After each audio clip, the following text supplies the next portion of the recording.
abusar um pouco de você, porque na festa de São Benedito você tem a corte. Esse documento, depois se vocês quiserem falar, ele tem um pouquinho... faz um pouquinho sentido da história da igreja em si, né? Então vamos primeiro para esse documento e depois você explica para mim, se você souber, o porquê a corte. Por que você fala em festa de Pentecostes, festa de Santo Agostinho? Você tem os festeiros, certo, mas você não tem a corte. A festa de São Benedito, ela tem esse diferencial, sim, que é uma corte. Sim.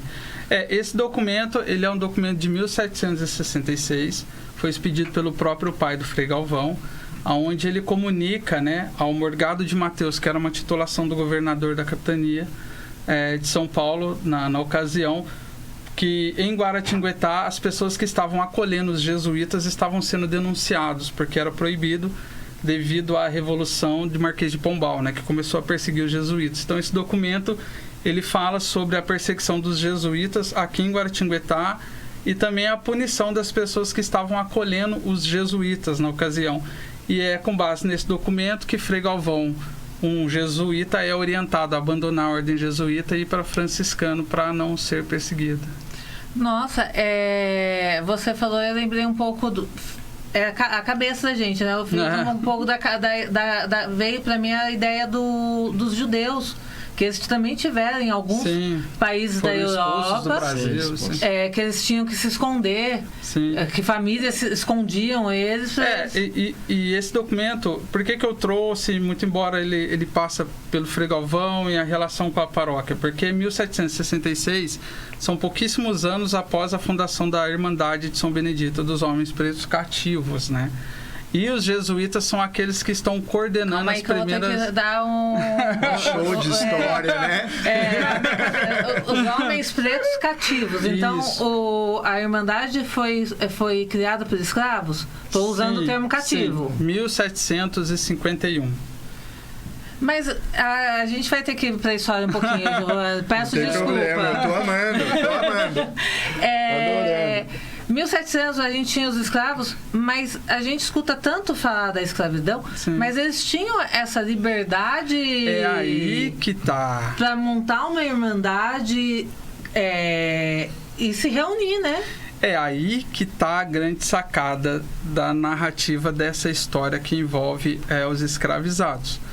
O que acontece é o seguinte, o olhar que nós temos para esse período era de que eram pessoas não dotadas de qualquer cognição, né, à mercê da sorte, enfim. Mas, na verdade, eram extremamente inteligentes, articulados e dava nó em fio d'água, né, literalmente. A Irmandade é uma confraria entre os próprios escravizados que surge como forma de um primeiro movimento abolicionista, né? E o que acontecia? Os senhores, né, eles iam para a festa de sexta a domingo. Era a festa tradicional de São Gonçalo de sexta a domingo.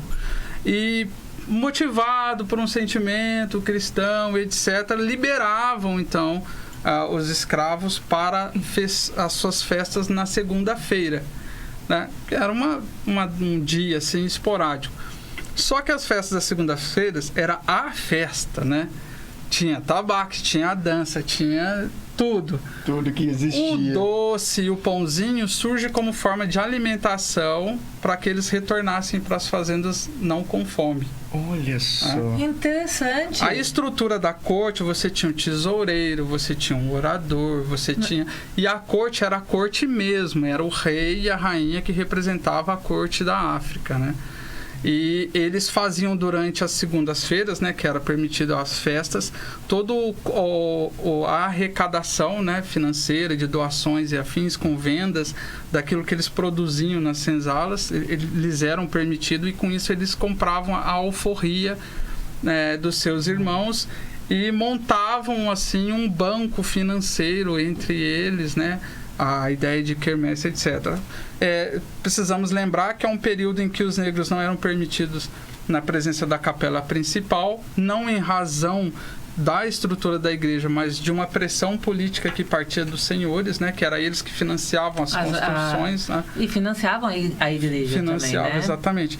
Então, assim, por conta dessa pressão, eles não lhes eram permitido a presença na capela principal e ser humano, né? constrói uma capela anexa e institui então São Benedito por conta da cor, né, como o santo padroeiro. E as segundas-feiras começam a ganhar um peso diferente daquilo que acontecia de São Gonçalo em sexta, sábado e domingo, né? São Gonçalo surge em 1726, a Irmandade vai nascer só em 1751, né? Alguns anos depois. Mas interessante, o doce, eu achava que o doce, não sei se o Juan tinha a mesma visão que eu, que o doce na festa de São Benedito era pelo fato de São Benedito ser cozinheiro. Todo mundo pensa isso. Esse fato que você trouxe é novo. Para mim é muito novo. Sim. Nós precisamos equacionar que estamos falando de pessoas que estão à margem, né?